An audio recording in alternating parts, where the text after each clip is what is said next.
अच्छा, कभी ये सोचा है कि जब एक नई लोकसभा चुनकर आती है तो सदन की जो सबसे पहली बैठक होती है उसको चलाता कौन है?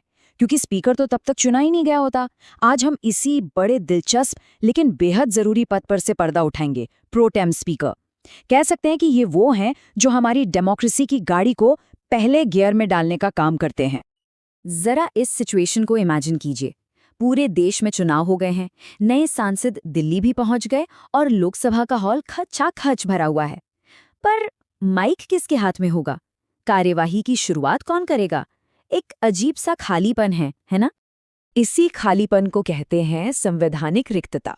देखिए, टेक्निकली जब तक सदस्यों ने शपथ नहीं ली और अपना स्पीकर नहीं चुन लिया, तब तक लोकसभा कानूनी तौर पर अपना काम शुरू कर ही नहीं सकती। ये एक बड़ी प्रॉब्लम है जिसे फौरन हल करना होता है। तो इस संवैधानिक पहेली को सुलझाने के लिए एक खास किरदार की एंट्री होती है। ये है प्रोटेम स्पीकर, जो इस जरूरी खाली जगह को भरने का काम करते हैं, लेकिन बस कुछ समय के लिए।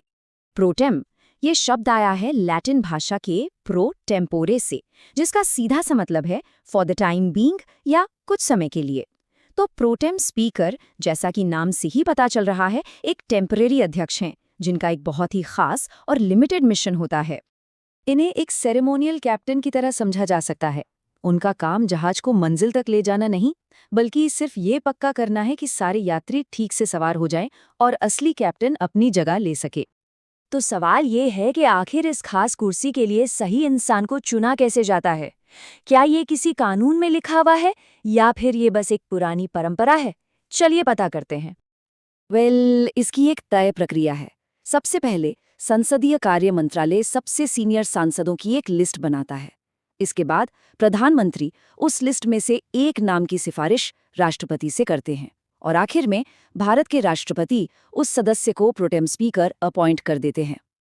और इस पूरे प्रोसेस में सबसे दिलचस्प बात है ये परंपरा।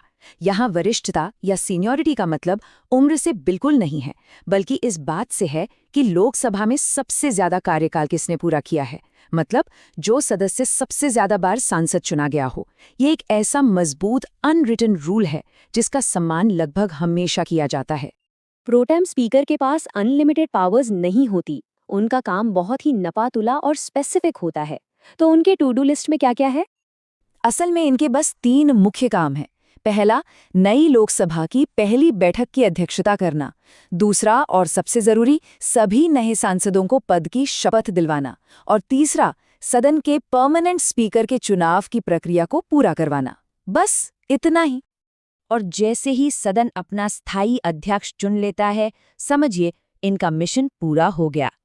ठीक उसी पल प्रोटेम स्पीकर का पद अपने आप खत्म हो जाता है और वो वापस एक सामान्य सांसद बन जाते हैं।